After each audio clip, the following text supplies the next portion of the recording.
नहमदुहु व नुसल्ली अला रसूलिहिल करीम अम्मा बाद फ़अऊज़ु बिल्लाहि मिनश शैतानिर रजीम बिस्मिल्लाहिर रहमानिर रहीम। डियर स्टूडेंट्स, अस्सलाम वालेकुम। उम्मीद करता हूँ कि सब स्टूडेंट्स खैरियत से होंगे। आज का हमारा लेक्चर है इंसर्ट में कि हम एमएस वर्ड में पिक्चर्स को किस तरह से लगा सकते हैं। जैसा कि हम पिक्चर को अक्सर इसमें इस्तेमाल करते हैं एमएस वर्ड में, एक फॉर्म पे लगाने के लिए भी, एक सीवी बनाने के लिए भी। तो चलें स्टार्ट करते हैं। मैं इंसर्ट में आ गया, इंसर्ट में पिक्चर को ओपन किया और दिस डिवाइस पर क्लिक करेंगे और क्लिक करने के बाद यहाँ से कोई भी पिक्चर ले लेंगे। पिक्चर पे क्लिक किया और इंसर्ट पिक्चर पे क्लिक करेंगे।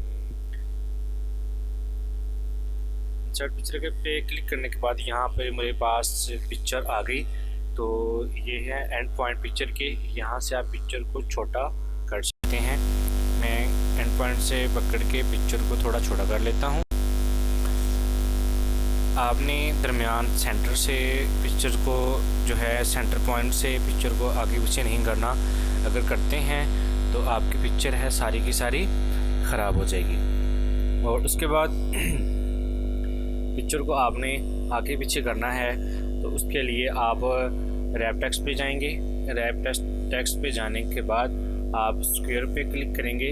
अगर आपने स्क्वायर पे क्लिक किया तो आप अपनी पिक्चर को आगे पीछे कहीं भी लेके जा सकते हैं।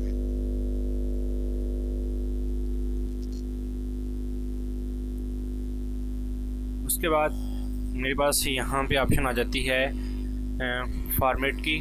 जब हम पिक्चर को ओपन करेंगे तो पिक्चर के साथ अगर हम पिक्चर के ऊपर क्लिक करते हैं तो यहाँ पे हमारे पास एक ऑप्शन आ जाती है फॉर्मेट की।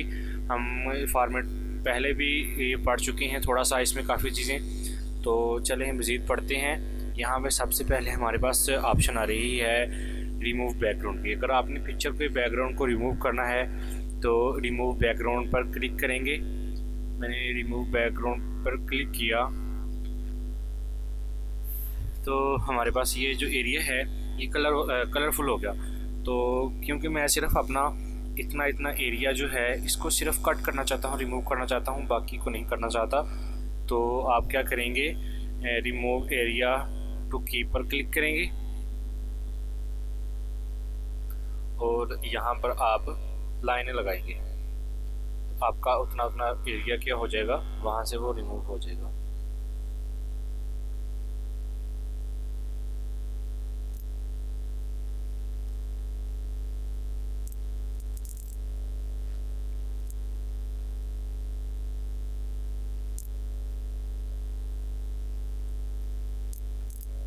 जहाँ पर आप लाइन लगाएंगे वहाँ से जो आपका एरिया है कलरफुल जहाँ पे था वहाँ पे वो ख़त्म हो जाएगा वहाँ से। तो जितना आपको एरिया चाहिए होगा सिर्फ़ और सिर्फ वही जो है आपका बैकग्राउंड उसकी चेंज होगी।